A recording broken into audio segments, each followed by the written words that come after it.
Green light, they're away. And they're all in their positions, ready to go. There's the light up. In true Mildura style. The green light's on. It was a beautiful start. He's trying to get across.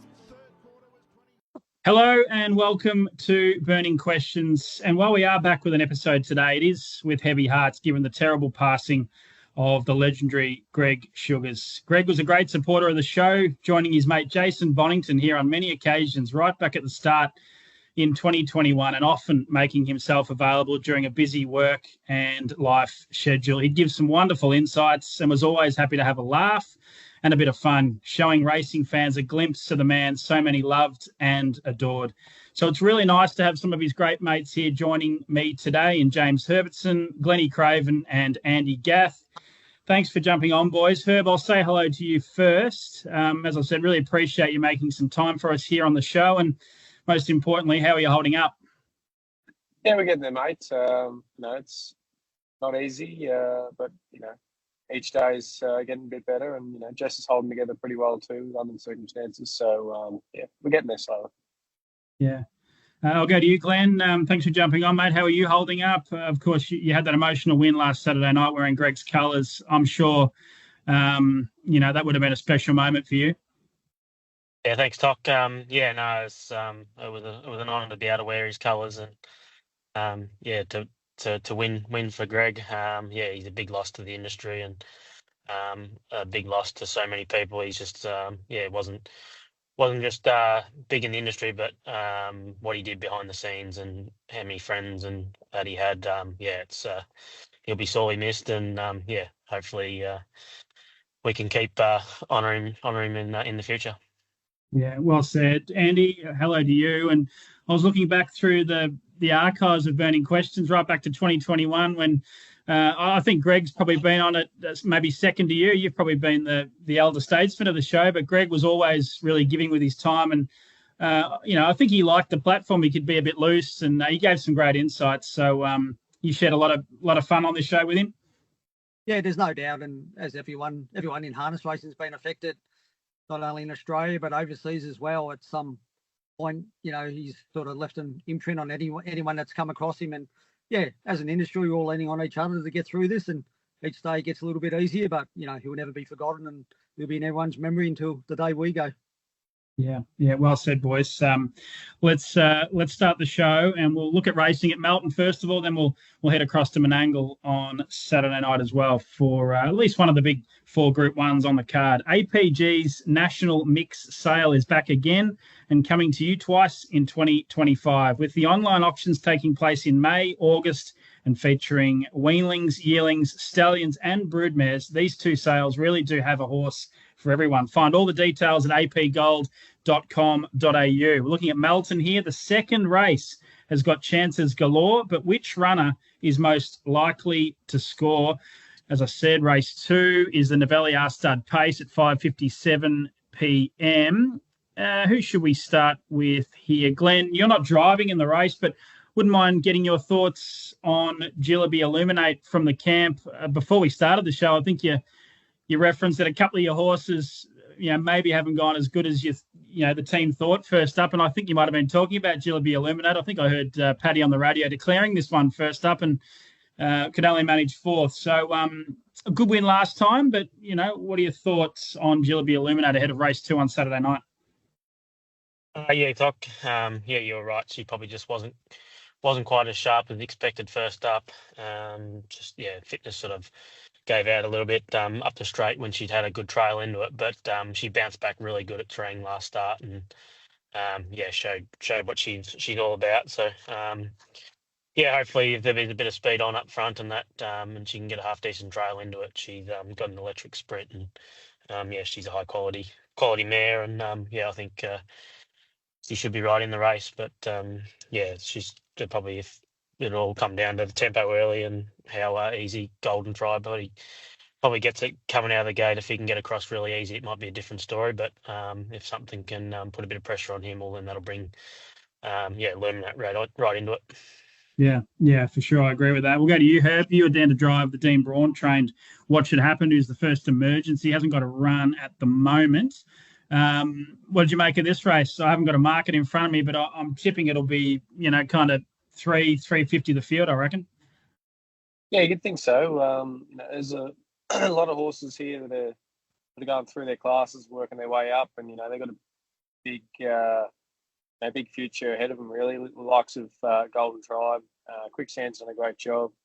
Jillaby Illuminate, of course. Edward Grange is going quite well. Iron Duke's always thereabouts. Rosanna Rebel, Warranty. You can go through all of them, make a case for nearly all of them, really. I know Nova Baxter was a good sit sprinter in Tassie, so it'll appreciate nice trip on the fence there. So yeah, it's really anybody's race, but I'm probably more leaning towards Edward Grange off its run last start. It got back and worked home really well. I think he's getting back near where he should be, and if there's enough mid-race pressure on Golden Tribe and that, I think he could work home quite well over the last couple of hundred. But it's a very open race, that's for sure. Yeah, good point on Edward Grange. I reckon I was doing the form again today, Herb, and I reckon I might have missed him on the eye catches. I had what was the one you were driving, Glennie? That got home out wide. Royal Division. I had it. Royal was marked. But I tell you what, Edward Grange was ripping home from fullback to peaks. So yeah, certainly got a great chance. Andy, we'll go to you here. Safer, second up from a break.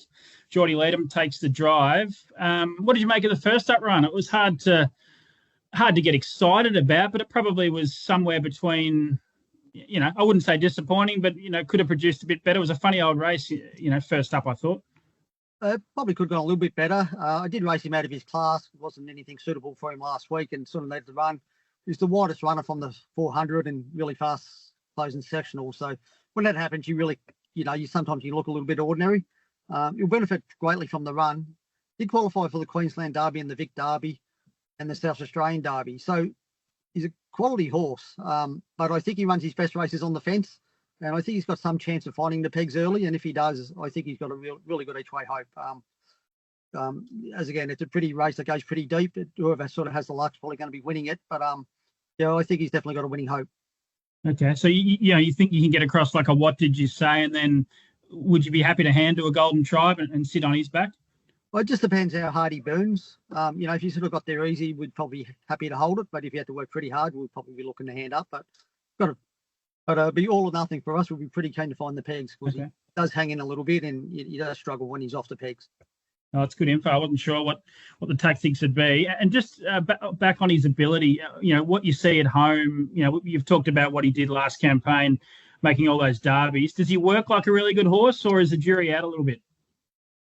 He doesn't work like a good horse, to be honest. He races a lot better than what he works. So, he's a horse that probably, if it gets a little bit hard for him, he probably can fit the queue on the rack a little bit early. But there's no doubt in his ability. He can run really fast times, and to qualify for 3 derbies isn't easy. So hopefully, as a 4-year-old, he can sort of go on with the job. Yeah. Okay. Great race. Good insights. Appreciate that. Let's move on to the second question. Pride's Easy Feed stand as a proud supporter of the harness racing industry with their set recipes and quality ingredients to give the trainer confidence in what they're feeding. So make the switch to Pride's and start getting the result you've been chasing. Last time Artie's boxed on well, so will she and Herbie continue to gel? Race 6 on the card at Melton is the one we're looking at, 8:13 p.m. It's the Hertz Melton Trot. Who should we start with here? Glenn, we'll start with you here. Just wanted to, I'm not asking you to declare anything for us, but if you've got an opinion, these horses. It's an even sort of bunch, but Artie's Peak's got a lot of ability when she puts it all together. Would you take a chance with her if you were advising a punter to have a bet? It's a hard race, this one. There's a lot of speed off the front row, and then you've got some high-quality horses off the back row as well over the short trip. So it's sort of a recipe for an open race. Artie's Peak went really good last start. She had to sit parked outside Susan is the name and boxed on really, really well. So going off that form, she's right in it. But just seeing where he'll end up early be the key. James better give a bit more info there on gate speed, but whether he better hold a position early and not have to work around horses, or if he'll get shuffled back, would be the key to the winning chances, I think, especially over the short trip. If I gave you $100, Glenn, you're not allowed to put it in your pocket. What would you do here? Who'd you have it on? Yeah, no, I don't really know about this one. It's too open for me. Field McQuaddy. I'd nearly put a good few in that race in. So yeah, short trot races are always hard to pick. Yeah, and especially when there's a lot of gate speed off the front row and yeah, like you say, the high class horses off the back. Yeah, it'll all come down to that first couple of hundred, I think. Okay, Glen Craven's on the fence. Andy, you know plenty about Artie's Peak. You had her for a while. You weren't able to get a win with her, and you know I'm sure you love all your horses, but this might have been one you were just happy to see the back of. I'm sure she caused you a few headaches. Yeah, no, I don't miss her. I was already grey before she come, but lost more hair while she was there. But no doubting she got plenty of ability. Herbie's really sort of clicked with her. He sort of does a good job getting her around, but as Herbie probably knows, you've got to hold your breath for the whole race. Even when she's trotting really good, the last 100, sometimes she can just go rough and doesn't really give you any warning that she is going to go rough. But yeah, John's got her going really good at the moment, and yeah, she's a winning hope. But if you are backing her, you're backing her to trot the whole way. So you'd want, probably over the odds, and it's probably going to be under the odds a little bit. But yeah, she's going really well, and she can definitely win. Yeah. Andy, did she work like a really good horse when you had it? Yeah, she always had really good high speed. But saying that, a lot of times she did gallop in her work too, so she was quite, she'd go on the track and come back and change gear and come back, change gear again. So didn't really sort of get opportunity to work her as you would a normal horse a lot of times. Yeah. I reckon you best betted her here on Burning Questions once, didn't you? Yeah, I think I did. Shows you the stupidity that I have sometimes. I was thinking about doing it today, but I thought, no, can't go down that path. Hey, Herb, love your thoughts here. I back to the start. You got a home 3 starts ago. I don't reckon I breathed from the 400. I reckon you were the same. You were holding on to her, squeezing through gaps. It was a great win, though, and I thought her performance last time out for a horse beaten more than 20 metres was really, really good. Like, I couldn't have been more impressed with her, really. I don't think she could have done any more. She looked gone at the corner and fought back to run third in a really good field in pretty good time. The first question is, have you got the secret to her? Can you make her trot?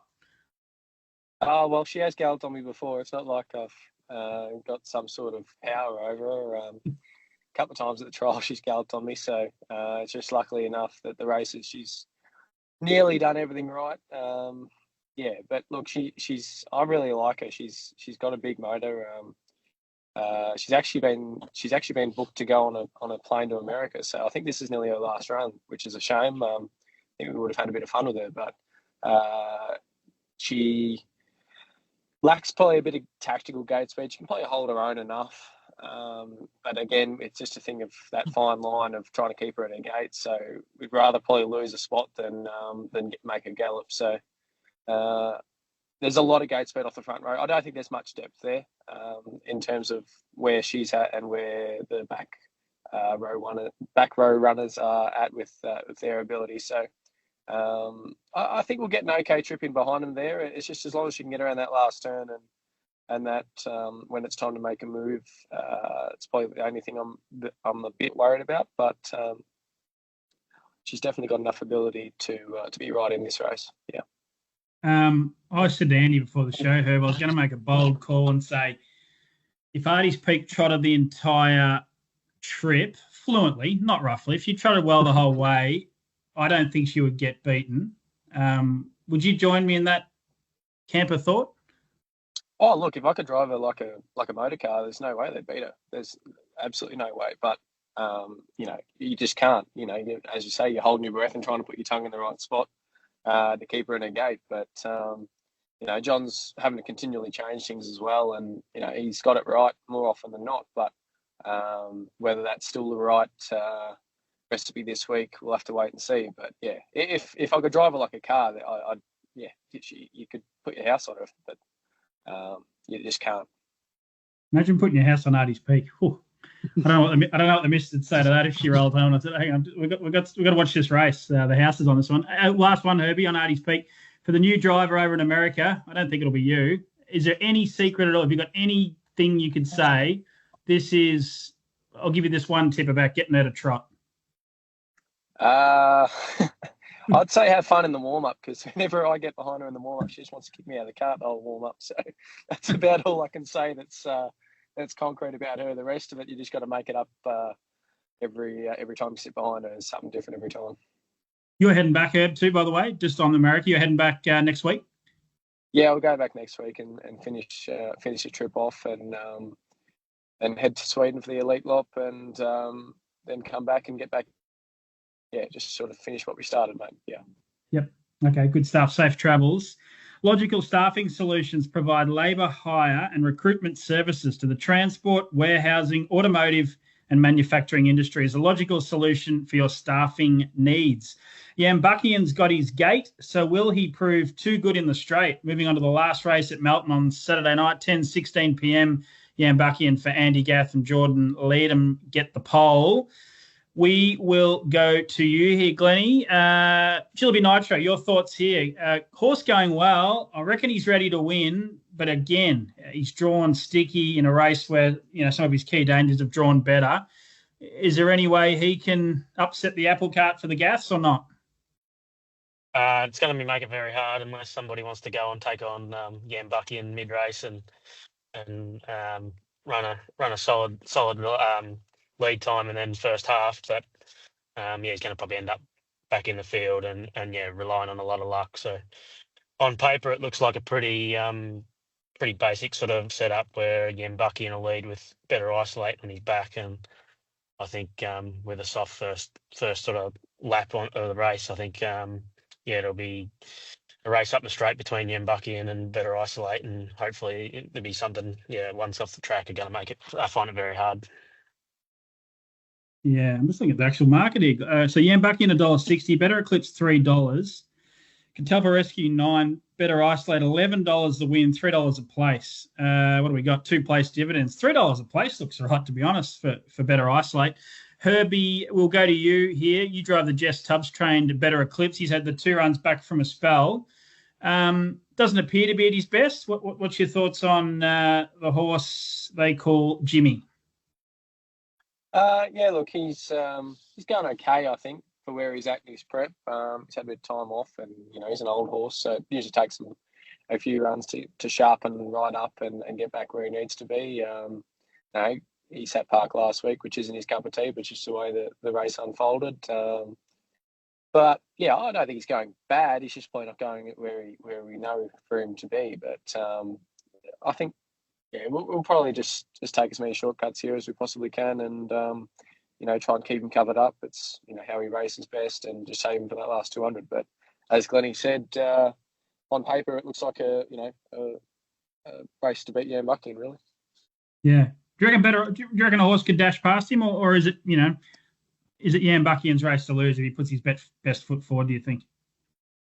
I think his best sort of asset, I don't know what Andy thinks, but is his high cruising speed, which makes it then hard for a horse like Better Isolate to peel off his back and go again.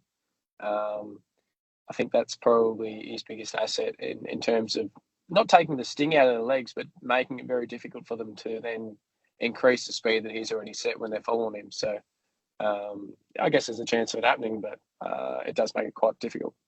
Yeah. Over to you, Andy. What will be the tactics, from your point of view? What would you say to Geordie? Is it, let's assume that you do lead. Is it, do you want to roll along at a bit of a tempo? Because I feel like Yambuckian's best asset is he's probably staying prowess over his point-to-point speed, where I think, the horse that might be on his back probably possesses, that might be one of his big guns, that he's got good point-to-point speed and Better Isolate. So, yeah, interesting. What are the instructions for Geordie? Yeah, obviously, you think he would lead. He's got pretty good gate speed himself. So sometimes these small fields, a lot of horses probably don't, no one probably wants to sit outside him because he does run along at a pretty even tempo. So if he does lead, Geordie won't be sitting up on him. He'll sort of be running along, as James said. He's sort of got that high cruising speed, and, he can sort of probably go 59 or 58 the middle half and not really be under any stress. And, his best way of getting beat in this race has been a slow mile rate, in my opinion. So he can run fast mile rate. So, he'll be leading, be running along. And, I think if he does get beat, it'll be a horse that's on the fence, that's had a nice easy run. I don't think anything out wide could probably beat him because of the times he can run. So yeah, no, he's going well. He's been really good this preparation. He did show really good speed one night when Herbie drove him. I think catch a wave ran home in 26, I think, and Bucky ran past him. So he has got good speed too for a big horse, but he has got really high cruising speed, and as Herbie said. So I'd be disappointed if he leads and can't get the job done, to be honest. Yeah, I think I think he was $1.75 and he's into $1.60. He could start shorter, and for those that like punting on the short priced ones, I think he's probably overs at the moment. He's probably valued at $1.60. Righto, let's move on to Menangle. And the fourth and final question. Zahara's chasing Sweet 16. So will she prove that she's trotting's queen? We're talking about race, what number would it be? Race 8 on the card at Menangle on Saturday night at 9:09 p.m. It's the Group 1 MacArthur Mile. Glen Craven teams up with Kiang Zahara. Susan is her name. Mark Pitt, Emma Stewart, the second favourite at 270. Andy Gath has I'm Ready Jet. Herbie, you're not involved in this race. Obviously, you'll be at Melton watching on the screen somewhere like many of you guys. This is a great race, and I'm, from a purely neutral point of view, I think most people are happy that Susan is her name drew inside King Zahara, and this looks like a really good race. So, will Zahara make it 16 in a row, or are you tipping an upset, Herbie? If she makes 16 in a row, everyone's got her on a high pedestal, but I think they'll have to put her on another higher one if that's possible. Golden Sunset will be able to do enough to hold its own early. If Susan is her name can find the front, she's going to run some serious time. I've sat near her or outside of her a couple of times lately, and she just goes. Like, it's quite incredible to watch, like the tempo that she can hold and the speed that she seems to have. So if Sahara can sit near her and beat her, I think we'll have to put her on an even higher pedestal. So the draws aren't in her favour. Zahara definitely got everything that she needs in terms of her, what she can do. But it's going to be a hard run. Yeah. We'll go to you here, Andy. I'm Ready Jet, Gate 7, third line of betting at $10. Look, ran a really good race last Saturday night. Was just beaten by a horse that could be a generational talent, sitting outside her and getting there in the shadows of the post in Kang Zahara. You would need things to go your way to be able to win this race, do you think? Yeah, definitely from the draw. She had her chance last week, but in saying that, she'll be better for the run. She hadn't had a run since she came back from New Zealand. We lost a meeting the week before and a couple of races got deleted. So she's quite a gross mare, so she'll improve off that. But King Sahara was terrific. Those good horses just find a way to win. You think they're in a position they can't win, and somehow they still get the job done. And it's going to be a terrific race. Golden Sunset's been running great times up at Albion Park, and Susan is a name, can just run unbelievable times as well. So it's going to be a great field. We're all going to be challenged in it. So I'm Ready Jet needs probably a really fast tempo. She's really good coming off speed. She's probably a little bit better coming off speed than sort of leading up. So she has got a winning hope, but we need the two dangers to sort of probably overwork, and it's going to be difficult, but it's going to be a great race to be part of and a great race to watch, I'd say. And the most important thing really is that you get to spend a night at Tarcutta on the way up to Sydney. That must be a huge thrill for you, because it's been a while since you put the head on the pillow there. Yeah, no, I sort of drive through, but haven't been able to get in. But looking forward to staying at the 1-star motel. What are the dinner options, by the way? What is it the servo of 3 dimmies and a potato cake, or is it a bit better? Yeah, I'd probably have to stop beforehand and grab something. It might not be anything open that time of night, so make it a potato chip not to see me out. Over to you, Glenn. You are one of harness racing's coolest, calmest drivers, but you'd be lying, wouldn't you, if you said that the butterflies aren't there in the stomach this week? It makes it a little bit more this week with the Group 1 and going for another win. Traveling up to Sydney and that. So, we'll just have to see what happens. It's going to be a hotly contested race. Yeah, as I said, like Golden Sunset's got good gate speed. Been running unbelievable times in Queensland. Susan just keeps churning out easy wins and quick last halves and strong miles. So yeah, she's race hard, fit, and seems to be scoring up and coming out of the mobile a hell of a lot better than she did when she was younger. So she's sort of added that to her arsenal now too as well. So that makes it even harder. And yeah, we're sort of drawn in the middle. So it's just going to have to see where we end up early. If we get stuck outside Susan is her name, it's going to be awfully hard to chase her down with the times that she can run. How's Zahara work this week, Glennie? Have you been sitting behind her? Is she better this week than last? Can you give us any insights from home? Yeah, no, she pulled up well. She's seemed good. Marg and Paddy were happy with their work during the week, and yeah, she's just on her way up there now. So yeah, as long as she settles in good up there and all that, she'll be in good order, and hopefully we can get her into the right spot during the race, and we can be first over the line and keep that winning streak going. Yeah. I tell you what, I'd take it, as Herbie said, it'd take it to another level if she was able to get it done, yeah? Yeah, definitely like this. Yeah, definitely the most even field she's had, no hardest field she's had to race against. So yeah, it's just the way the draws have come out. It's going to make it a hell of a lot harder. Yeah. Can't wait for it. That's the Group 1 Macarthur Mile Race 8 at Menangle on Saturday night, 9:09 p.m. King Zahara $1.45 versus Susan is her name at $2.70, and I'm Ready Jet at $10. Righto, guys. Sharps Bakery best bets time. I will start with Andy Gath. I'll give Herbie and Glennie a chance to just flick through the form guide if they haven't got one. Andy, do I get the feeling Safer might be a play for you or not? Yeah, going to put all the pressure on Jordan. So race 2, I think he's number 4, Safer, each way. Yeah, I think I'm sure he'll go run a much improved race compared to last week, and going to be probably pretty good odds. Yeah, okay. And you think he's got the gate speed to get down to the pegs? Yeah, he's pretty quick out, so so's my driver. So hopefully he can find the pegs. And he's fresh too. He's ready to go. He's had a few weeks off. Okay, race 2, number 4, Safer for Andy.